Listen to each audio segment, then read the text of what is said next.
we have already read it. So I am reading each sentence and then we will see whether it's clear. By the way, what's he talking about? He is talking about those who are interested only in the using the Vedic mantras for only benefits in the physical world, to get wealth, to get children and all that. They use so that is the Shabda Brahma. You are limited only to the Shabda. You are only limited to the words of the Gita, okay, and not the real essence of the Gita. That's what he's saying. And it seems like the Gita is criticizing the Vedas, but it is actually not so. It is criticizing those who are using the Vedas only for benefits in the physical world. If you remember Mimamsa, he has spoken about the Uttar Mimamsa and the Purva Mimamsa. Earlier it was being used only for the mantras to get benefits in the physical world. So, is the Gita criticizing the Vedas? That's what he's going to discuss. So, let us see, however, what all this means. For we may be sure that a synthetic and Catholic system like the Gitas will not treat such important parts of the Aryan culture in a spirit of mere negation and repudiation. The Aryan culture and the important parts is the Vedas. The Vedas are the most important part. It is acknowledged by everybody, although we don't understand and we have lost the real meaning of the Vedas, but it's acknowledged by everybody that the whole entire Indian civilization is based on the Vedas, and all the Upanishads and everything has come from the Vedas. Even all the Upanishads and all the Advaita philosophy is all Vedanta. It is the Vedanta in two ways. First of all, at the end of the arguments and the literature, but also at the end of the Vedic period in time. It means both things, Vedanta. Okay. So he's saying Gita is certainly not criticizing the Vedas. So what does it mean? So now I go to the next sentence. The Gita has to synthesize the yoga doctrine of liberation of works, that is Karma Yoga, and the Sankhya doctrine of liberation by knowledge, Jnana Yoga. Okay. So it is combining both. It is they seem to be opposites, because the Jnana Yoga says, don't waste your time doing works in the physical world. Concentrate and take your consciousness out of the body-mind life. Get the Brahman consciousness and remain there forever. Why do you want to remain in the physical world of suffering and pain and distortion and ignorance and death? So don't do that. But the Karma Yoga is saying, no, you can use these instruments in the lower body-mind life, and all your body and your vital and your mind, use them as instruments and offer all these things, the thoughts in the mind, the emotions in the heart, and the actions in the body, give them to the divine. Don't do it for yourself. So ultimate result is the same for both, but the methods right in the beginning seem to be opposites. So the Gita has to synthesize the yoga doctrine of liberation by works, that is Karma Yoga, and the Sankhya doctrine of liberation by knowledge, Jnana Yoga. It has to fuse karma and jnana. It has at the same time to synthesize the Purusha and the Prakriti idea common to Sankhya and Yoga with the Brahmavada of the current Vedanta, in which the Purusha, Deva, Ishvara, Supreme Soul, God, Lord of the Upanishads, all become merged in the one all-swallowing concept of the immutable Brahman. So, this is the all-swallowing concept of the immutable Brahman. Actually, the Brahman has got three levels, so that we will discuss, okay, with this sentence. It has at the same time to synthesize the Purusha and Prakriti. Now, we get a clear idea. I think once we have also had a small discussion on the Purusha and Prakriti. Purusha is the consciousness at various levels, and Prakriti is the force, the Shakti, which at the lowest bottom rather, it seems to be mechanical energy without knowledge and without consciousness. But consciousness is hiding there. In matter also there is consciousness, but hiding. It has to be brought out. In evolution it comes out slowly. And Purusha is pure consciousness, and in the witness It seems that it has no power at all. But there also, power is there hiding behind the knowledge. So they are opposites to each other, Purusha and Prakriti. In Purusha consciousness, knowledge is, force is hiding behind. So it is, Purusha is 99.9% knowledge and consciousness and 0.01% of force. It is there, but it is not being expressed. Whereas in matter, in the Prakriti, is the opposite. The force is most clearly seen, 99.9% if you want, but hiding inside there 0.01% is the consciousness, and they are opposite to each other. They seem to be opposite to each other, but they are always involved with each other. That's what is being said, Purusha and Prakriti. So, but this idea of Purusha and Prakriti is common to Sankhya and Yoga with the Brahmavada of the current Vedanta, which is in which the Purusha, Deva and Ishvara. There are three levels. So, the Purusha is the witness consciousness. Okay. Then Ishvara is the highest level. So, there are three levels. There is the Kshara Purusha, your psychic being, which is mutable.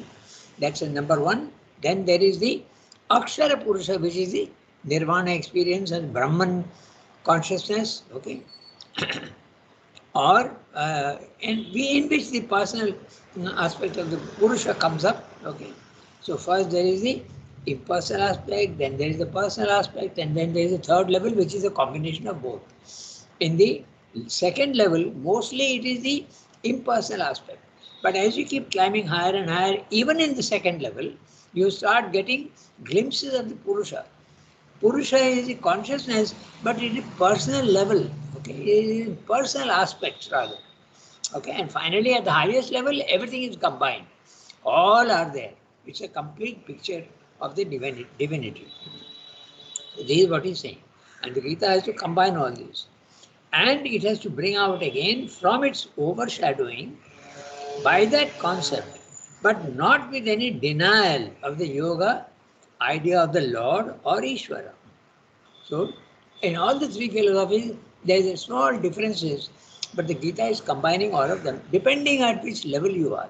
If you are at the lowest level, our level, the divine in you is hiding. Then you go to the second level, which is the spiritual planes of consciousness. You get the experience of the impersonal divine. And then as you keep climbing, even in the second level, you get the idea of the personal divine, Purusha and Prakriti. Finally, at the highest level, Uttama Purusha, which corresponds to Srivamdo's supermind. There, everything is completely harmonized, personal and the impersonal. The divine can appear to you as both. They are not contradictory at all. So this is what the Gita is combining. And it has to bring out again from its overshadowing by that concept, but not with any denial of it. It agrees that all these are right, but at different levels. The yoga idea of the Lord or Ishwar, it has too its own luminous thought to add, the crown of its synthetic system, the doctrine of the Purushottama and of the triple Purusha, for which, though the idea is there, no precise and indisputable authority can be easily found in the Upanishads, and which seems indeed at first sight to be in contradiction with that text of the Shruti, where only two Purushas are recognized. And this needs a little bit of a discussion, and we'll do that. In the Upanishads, the stress, rather, although the Ishvara is mentioned, the Purushottama is mentioned, but not as Purushottama, but as the Ishvara, there is a reference in the Upanishad. It's not that it's not there, but not with the clarity that is there in the Gita. So, in the Upanishads mainly, the Kshara Purusha and the Akshara Purusha are described as two birds. The same bird sitting on the lower branch and the higher branch. The bird sitting on the lower branch is eating the fruits. Okay. In other words, it is experiencing the physical world and having joy, but also sorrow. Okay. It is subject to both. That's our condition. We have pleasure sometimes and we have also unhappiness. Both are there. That's it. Bird sitting on the lower branch. Okay. in ignorance. But there is another bird, the same bird, when it goes up and sits on the higher branch, which is the level 2, the spiritual planes of consciousness, you become absolutely calm and quiet, and it is not eating the fruits of the tree. In other words, it is not experiencing whatever is happening in the body-mind life. The body-mind life continues with its thoughts, with its emotions, and with its actions. But the soul, the consciousness is not participating in it. It has separated itself. And it is sitting on the higher branch, absolutely calm, quiet, actionless, immutable. This is the, and in the Gita you have the third. In the Upanishads only the first two. And in the Gita there is a third, very clearly, the Purushottama. Kshara Purusha, yeah, the divine within you, which is developing. It is subject to evolution. Then the second level, the Akshara Purusha. Akshara, no mutability at all, immutable. And that is the second level, that's the Brahmic consciousness, or the Nirvana, if you want to use that also you can say. But it is impersonal. At the third level, which is this Purushottama level, mentioned also in the Upanishad, but not with such clarity. Okay? It is there, you climb to the third level, the personal aspect of the divine, the impersonal aspect of the divine, all the different dualities get perfectly harmonized at the third level, which is the Purushottama. This is the, so that is what the Gita adds its own idea of the Purushottama. The triple Purusha. So, Kshara Purusha, Akshara Purusha, Uttama Purusha in the Gita, for which, though the idea is there, no precise and indisputable authority can be easily found in the Upanishads. It can be found, but it is not clearly enunciated like it is in the Gita, and which seems indeed at first sight to be in contradiction with that text of the Shruti, where only two Purushas are recognized. Okay. That's what Shanvi is saying. And the two Shrutis mentioned are the Mundaka Upanishad and the Shvetashvatara Upanishad. The same image appears in both the Upanishads. So, then, moreover, in synthesizing works and knowledge, it has to take account not only of the opposition of Yoga and Sankhya. I remind you, Yoga is Karma Yoga and Sankhya is Jnana Yoga. You are concentrating in the mind and rejecting the physical world. And in Karma Yoga, you are not rejecting the physical world, but you are using action in the physical world as sacrifice. But of the opposition of works to knowledge in Vedanta itself. Even in the Vedanta, there is a difference between the karma and jnana, where the connotation of the two words, karma and jnana, and therefore their point of conflict is not quite the same as the point of the Sankhya Yoga opposition. So what is that? In the Vedanta, there are two different things.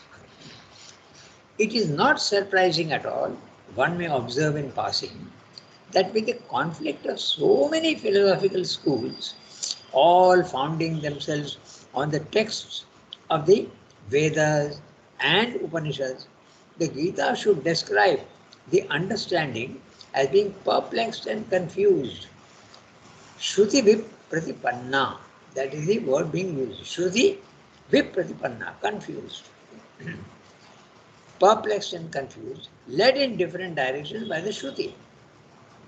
What battles are even now delivered by Indian pundits and metaphysicians over the meaning of the ancient texts, and to what different conclusions they lead. Okay? These are the in the earlier days, the arguments used to take place in the courts of kings. Indian civilization, it was the king who knew what his duty was towards the population, and he was also the judge, but he was also the donor for the arts and the knowledge, and he used to invite all musicians and artists, they used to all come to the court, and the king used to support them. That was the system in India. And even the arguments between pundits also used to take place in the courts of in India. So this is what he's saying. Those who are using only the texts and they argue against one another. But the Gita is saying there is no contradiction. They are all truths at different levels. No? So the understanding may well get disgusted and indifferent. Gantasi nirvedam. That's the word being used. Okay? Gantasi, you will go to nirvedam. Disgust, loathing, complete indifference to the world and sense objects, satisfy clinging. This is what happens. And refuse to hear any more texts, new or old, Shrutavyasya Shrutasya. Whatever you have heard and whatever you are to hear, okay, you become absolutely immune to that. And go into itself to discover the truth in the light of the deeper and inner and direct experience. So the contradictions all in the yoga and the jnana and all the different philosophical schools do works, some say, and others say don't do works. Okay, so this all gets solved in the Gita. That's what it says. Now we can go to the next paragraph, and Srinivas is dividing the Gita into three parts. There are 18 chapters and 6 chapters, 6 chapters, 6 chapters. That's how Srinivas sees it. Okay, so we can read now the in the first 6 chapters the Gita. So one of you has to read. Now my image also has come. The camera is working. Yes. I don't know how what happened. Maybe it was a delayed action. Anyway, I'm happy that it has come back. But you can. So who will read? I'll read up. Okay, Tarika, go ahead. In the first 6 chapters. In the first six chapters, the Gita lays a large foundation for its synthesis of works and knowledge. Its synthesis of Sankhya, Yoga, and Vedanta. But first, it finds that karma, works, has a particular sense in the language of the Vedantis. It means the Vedic sacrifices and ceremonies, or at most that, and the ordering of life according to the Grihya Sutras, in which these rites are the most important part, the religious kernel of the life. By works, the Vedantins understood these religious works, the sacrificial system, the yajna, full of a careful order, vidhi, of exact and complicated rites, kriya vishesha bahulam. But in yoga, works had a much wider significance. The Gita insists on this wider significance. In our conception of spiritual activity, all works have to be included, sarva karmani. At the same time, it does not, like Buddhism, reject the idea of the sacrifice. It prefers to uplift and enlarge it. Yes, it says in effect, not only is sacrifice, yajna, the most important part of life, all works should be regarded as sacrifice, are yajna, though by the ignorant they are performed without the higher knowledge, and by the most ignorant not in the true order. Avidhi Purvakam. Sacrifice is the very condition of life. With sacrifice as their eternal companion, the Father of creatures created the peoples. But the sacrifices of the Vedavadins are offerings of desire directed towards material rewards, desire eager for the result of works, desire looking to a larger enjoyment in paradise as immortality and highest salvation. This, the system of the Gita cannot admit. For that, in its very inception, starts with the renunciation of desire, with its rejection and destruction as the enemy of the soul.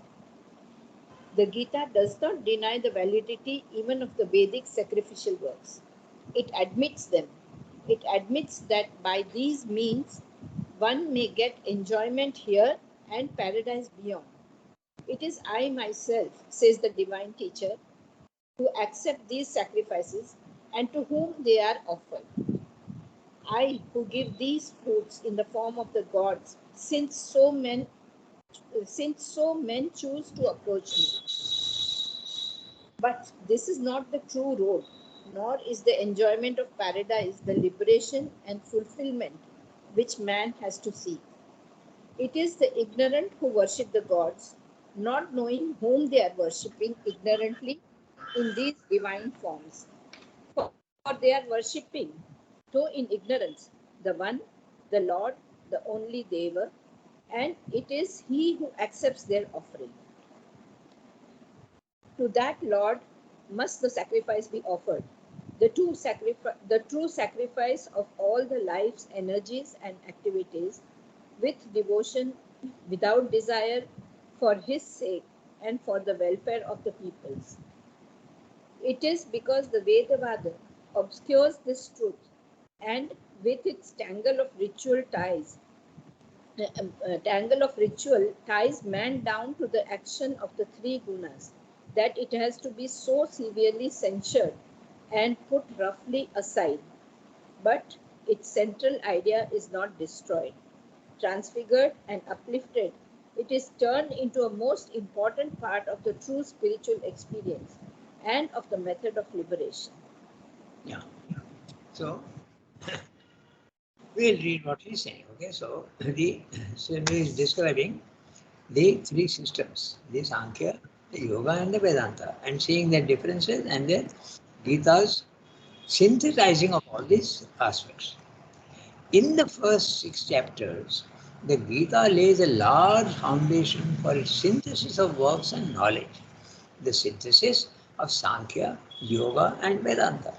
And the words are all used in a slightly different sense, so he's bringing out all those things. But first, it finds that karma, works, has a particular sense in the language of the Vedantins, in the Advaita. When you are speaking of karma, they mean only the sacrificial aspects, which has to be done in the right way. Okay, it's uh, the question. It's very interesting question we discuss whether really these yajna that you do, does it really have any effect in the physical world? That's the question also that is being discussed. Okay, so we'll discuss that. It's a very interesting question, and we'll see what Siddha has to say. But first, it finds that karma, works, has a particular sense in the language of the Vedantas. And what is that? It means the Vedic sacrifices and ceremonies. You light a fire and you get all your the paraphernalia and you go on offering ghee and other things, okay, incense, and there are also all sorts of other things, leaves and different types of. In fact, I attended one of these. I think I told you last time. One of these Vedic sacrifices, because someone was opening their house and they had this sacrifice, and priests were brought in, and the priests were going on chanting. It went on for 1.5 hours, and the number of items that they have for putting into the fire is huge. Huh? I'll tell you, 25, 30 items. This grass, that grass, kusha grass, and all sorts of seeds and leaves and whatnot. All sorts of things they have, and they go on throwing into the fire. Now, the question arises whether this is really a useless physical thing only, or does it have an effect? The truth is that if it is done in the right way, certainly it has an effect. I'll tell you why. Because there are mantras for recovering even lost things. I think I told you that once. Okay, there are mantras for everything. There are mantras for, if it is done in the right way, because the spiritual man can grant your wish. Okay, he has the power to do that. Okay. And they are not going through the physical aspect of it, but in their mind they are allowing your thing to happen. But even if you do physically with the right consciousness, the effects are there in the physical world.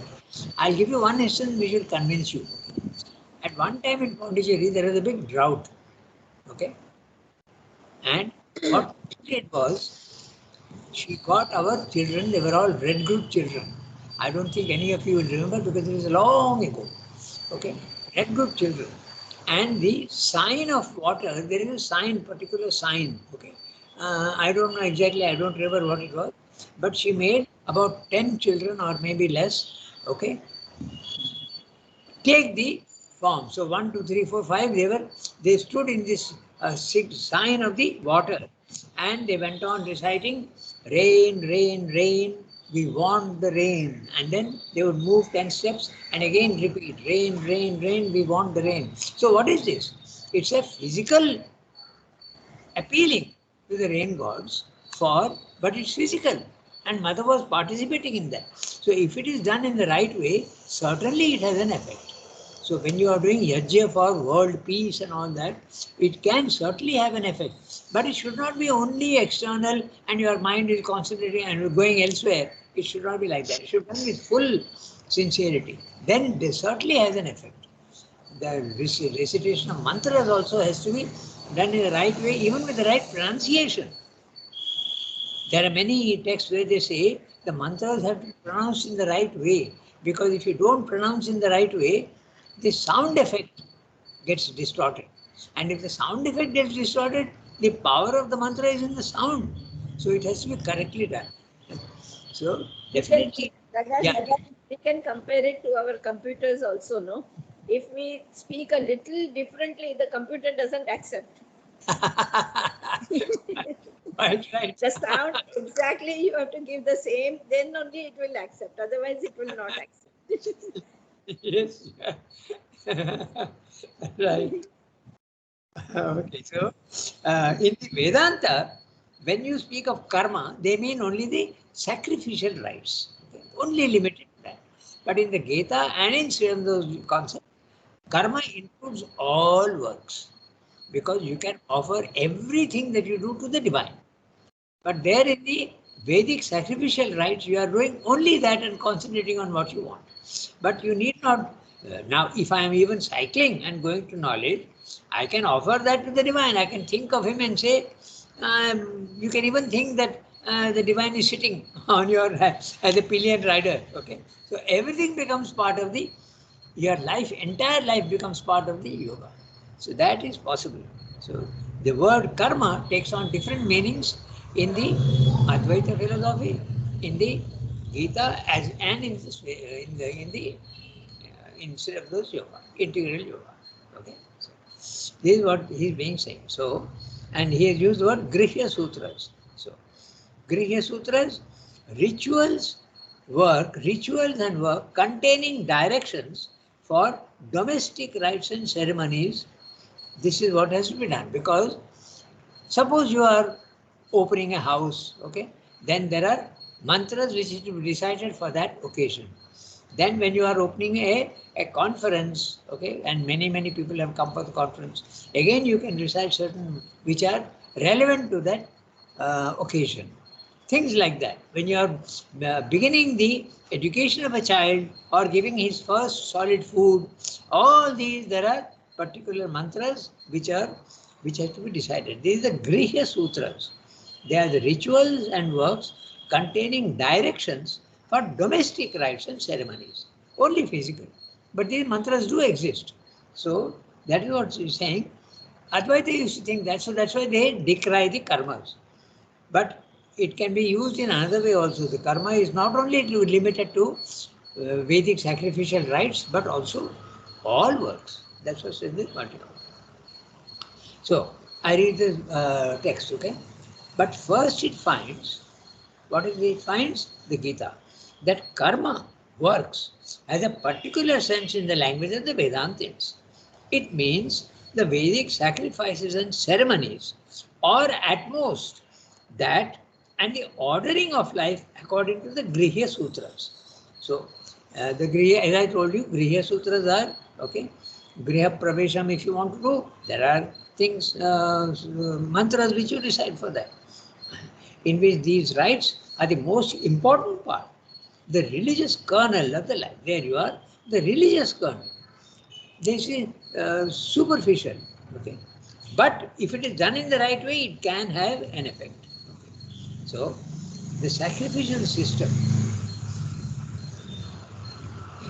the yajna. But Yeah, tell me.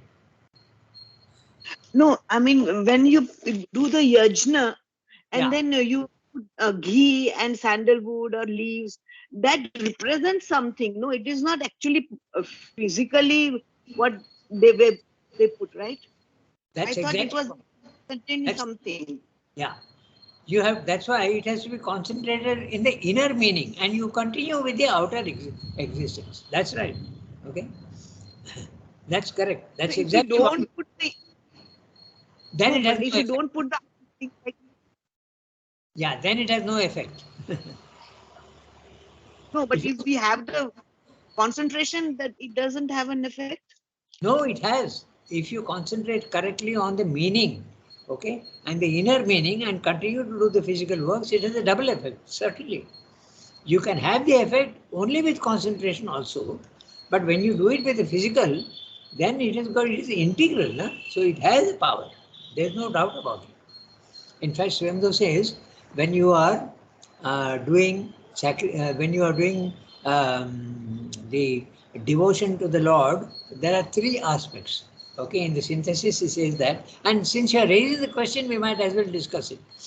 There are three parts when you are worshipping the divine. First of all, there is the inner attitude, which is the most important. Okay, you are not thinking of dinner, and you are not thinking of playing football, and you are not thinking of strategy for your business. You are concentrating on the divine and offering your everything to the divine and asking for help or aspiring or whatever. That's the first thing, the inner attitude. The second is, what is the symbol you are using? It could be a photograph, it could be an idol, it could be in stone, it can be in clay, it can be even in metal, it can be anything. That's the thing. And then the last one is your physical attitude, doing pranam, lying down, shashtang pranam, or you are using incense and, or arati, the waving of lights also by the priest. These are the outward. So Srindu says the real devotion should really include all the three. Okay, it's very interesting. He says that is the complete. So if you say think in that way, even the sacrifices, the ceremonial rites also, there is a symbol to it. There is a symbol, provided it is done in the right way. So what Pallavi asked is absolutely right. Okay, it has to be done in the right way. It has an effect. And But the Rangada, as we say that the innermost is the most important, we give so much importance to that we stop doing the outward thing. No, that's right. today we feel that going to the temple or anything is not that important as we. So we are now going to the other extreme. We don't want to do the physical part of it at all, and we want to do only the inner part. Quite right. So that is what happens. So that depends on your. Very often the excuse is given. Okay, children are told to go to the samadhi. Okay, then some of them will say, "Arey, what is the use of going to the samadhi? Because I am going and I am thinking of something else. It's only an outward thing. It has no importance. Why not I think of the divine at home?" But this can also be a tamasic attitude, and it can be a laziness. Not is an excuse not to go. So, in the beginning, it depends at which level you are. No? If you are absolutely at a physical level, certainly it will help to go physically and bow down in the samadhi or worship a photograph. Certainly, it has an effect. Though there are many who deny that. No? The, there are many schools in India who deny that. They are, what is it? This Arya Samaj, for instance, and the Islam, both of them say it is idiotic and foolish to worship stone idols. But it's not, that's not true at all. Okay? It can, I don't know if you have heard, but they have stopped issuing blessings, messages for our darshans now. You have heard of that? And there's a Yes. big controversy about it. But it does have an effect. The physical thing links you to, so those who are outside in Madras, Calcutta, Bombay, when they get these, it makes a link. Mother has spoken about it. So, Right. No, so but The best example is ring, which we are all wearing, symbol ring. exactly, exactly. I have the ring on my finger now. See? yes, Rangada. And of No, course, but what I meant, Rangada, Rangada, yes, yes. Tell me. Pallavi, you say first, then I'll. No, no. okay, no, what I meant was ghee, leaves, it's a symbol of something. Like it has not come down as a distorted image of something which is different. Yes, that also is true what you're saying. Everything in the physical world is a representation of something at the higher level. Everything. Certainly. There's a link. But if you leave it only to the lower, then it is not that effective. You have to link it to the higher and then indulge in the lower, then it has a full effect. Certainly. These are all very subtle things, but it depends at which level one is operating. Okay, when you are in spiritual consciousness, you don't need to go through the physical part. But even mother was using, physical means. Let me tell you, when she is doing the uh, occult work, okay, I'll tell you one instance, and then you will see that even the physical has got an effect. Now, someone reported to mother that mother, there is somebody who is bothering me, and I think it is black magic. I have been told by some people that he is doing black magic against me, and I am constantly following. I'm falling ill. So, mother said, "You give me the photograph of that man whom you suspect." Okay. Then that photograph was given to mother, and this was told to me directly by the person who saw. Okay, he was a very close associate of mine in the working in the press. So he said, mother took that photograph, and first of all, she makes out that yes, it is a real person who is doing this damage. Okay, otherwise, she has to understand that. Naturally, she won't do it for the wrong person. So she took that photograph and with a very serious face, I mean, when mother used to become serious, it would be almost frightening. And she took the pen and put two huge crosses on the photograph and threw it on the ground. Now, she could have done the same thing without the physical act because she has the power, but she did it physically. Okay? So, physical action, you can't dismiss it as being absolutely meaningless. So the idea of in Islam and also in the Arya Samaj is not absolutely right. It is not correct. The physical does represent higher and subtler forces. So you have to give full importance to that. That's the reason why So, Sharmila is saying. that's the one question. Huh? Tell me. Yeah, Pallavi? One question, she did it physically so that the person who was there could see it and get convinced. If she had Yes, done it just with her own power, maybe the person would not have believed or thought or, that also is you know, possible. The same in thought that passed sense. through my mind also, Rangada. That Yes. some people, when they see, then they believe, yeah, something is done, and that is. But even if they don't believe, okay, but they stop falling ill.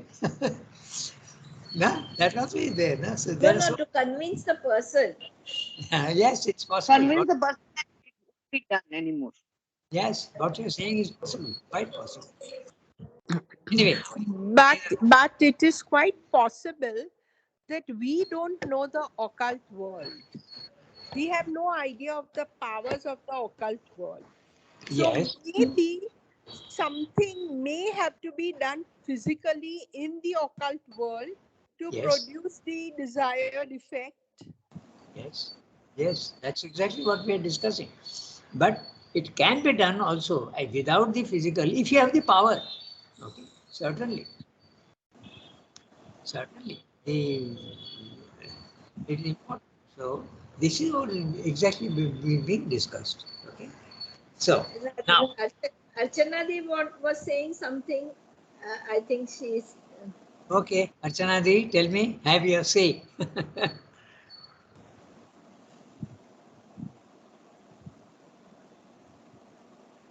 I don't know. Her voice, audio is muted. So maybe she was not saying anything. Okay. So shall we continue? So this is and also now the next sentence is saying, by works the Vedantin understood these religious works. In the Advaita philosophy, when you say karma, they mean this. Okay.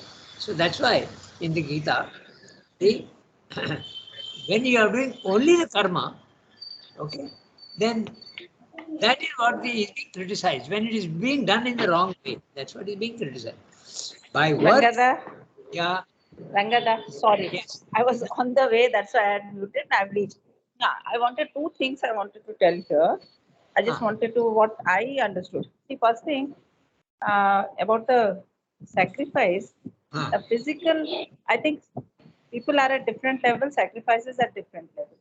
Suppose we okay, are only doing the physical aspect of it, then that's we'll right. get the physical results, physical desires. If we go deeper and do it with her inner concentration, with her inner opening, we'll get the inner aspect of it also. I think that's Yes, what is being mentioned here particularly, that in the Vedant, they are talking only of the, that's what here Sri Arvind is telling, that in the Gita, in the Vedant, they are talking only of the physical ceremonies. And in that's that, physical desire is fulfilled because at the end of the paragraph, that Gita shlok is given, that yes, that also comes to me, so I fulfill their desire. That is one yes, aspect. And the yes, second thing which we were discussing about the occult, ah, incidentally, I was reading Agenda first part this time recently, in which, if you remember, you must be knowing Rangada, that Swami and ex Tantric Swami, with whom mother had some connection, and Satprem yes, had gone there for. So in that particular, there is a paragraph. I'll give the exact reference with page next time. I'll have to look up, in which mother is saying that the way I work, the thing works, but it takes a longer time. But if you also do the physical aspect of it, then the thing can be done sooner. that's That right. is why she tells Satdev that you take the initiation and you do what he is telling you to do. And I am Yes, doing it at a different level. My time will think. No, these yes, two things just came to me, so I thought I'd like to share. I was on my way, so I muted. Now that's I'm in right. the. Yeah, Okay. no, that's correct, because that's why, of course, there are different aspects to that. Okay, and she used to send these people to Rameshwaram, and many used to go. More than one dozen. She used to go on saying, but only one person refused not to go. You see, when mother told him, why don't you go to that Rameshwaram? His reply was, Mother, you are enough for me. I don't want to go anywhere. That's That, what she tells. I can still do the work, but it will take time. But in occult, it can be done sooner with the physical aspect. The yes. details, exact words, I'm not saying. I'll give the reference to. I'll post it in this so that others can also read if they want. Archana, Okay. that's exactly what I was saying about the synthesis. Uh, He says that all the three attitudes have to be there. Okay, the inner attitude, the symbol also, and the outer worship, the waving of lights, the pranam that you do. Okay, you can also give yourself to the divine without raising your hands and joining in a pranam, but you can also ashtang pranam. So all the three are important. I'm just corroborating to what you're saying. Yes, exactly. Not refuting. I'm just corroborating. It just came to my mind. Yes, correct. Okay. Yes. What you're saying is absolutely right. That's exactly what we are discussing. And in fact, let me tell you something very surprising. Okay, I was surprised when I heard about it. Srimdo had kept with himself a little earth, okay, a little mud from Dakshineshwar, because that was Ramakrishna's place, and he had kept in a little bowl. So I never thought that Srimda would do that, because he's absolutely the in the spiritual world all the time. But he did that because when the police came to arrest him, they found this bowl, and they opened and saw a little bit of some substance in it, and they said, "My God, this must be bomb substance." And Srimda says in the Uttar Pradesh speech that they did not know that this was more powerful than bomb substance. So that's exactly the thing. Physically, subtly, and spiritually. All have to be done. Then that's an integral yoga, in fact. That's exactly it. Yeah. It's a very interesting question. And if you do all the three, certainly there is an effect. There is no doubt about it. Okay. So That means that mud which was there from Dakshineshwara, whatever, had that much power. yeah, that's exactly what Achandev was saying, that when you do physically, you can have the physical thing on. It expresses, manifests itself physically. And if mother is doing it subtly, it takes time from the subtle world to come down into the physical world. It takes longer. That's what she was saying. That's absolutely right. Okay, we have to stop today. So we'll stop now, but we'll redo this para. We had a lot of discussions, but I hope the discussions have helped. Okay, we must have a clear idea that the physical action should not be denied, nor should it be criticized and think that it is useless. It is not useless. If it is done in the right spirit, it's the most um, effective thing. There is certainly so. Okay. Merci beaucoup. Okay, au revoir everybody. Have a nice day. It was a very interesting session today. And we'll meet next Bonjour, Saturday. Rangata. Bonjour.